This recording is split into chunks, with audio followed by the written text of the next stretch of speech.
मला काय पण जुईने केलेलं आणले वाटतं बघू ते सगळं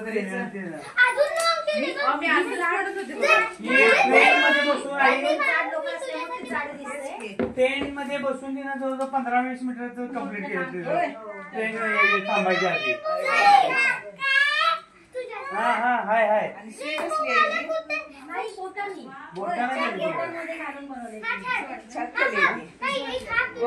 मस्त वाटतंय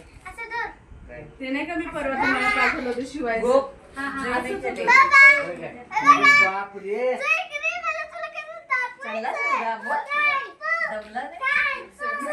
सरांना विचारलं ना तर बस ते आत बस त्यात बस त्याच्या आत बस तू हे बघ हे काय आहे बस बसते बसते बसते बसते आत बसतो बसतो तुला इकडे बघ इकडे बघ त्यातनं बघ डोळा बारीक कर एक तोंडला नाही बघ असं बघायचं डोळ्यानी असं बघा इकडे बघ ह्याच्यात बघ कळणार बघ नुसतं बघ त्यातून बघ इथं बघ इथं समोर बघ समोर बघ की समोर बघ इथं बघ हा दिसते बघ इथं बघ इथं बघ इथं बघ दिसलं काय तुम्ही दाखवा एकदा.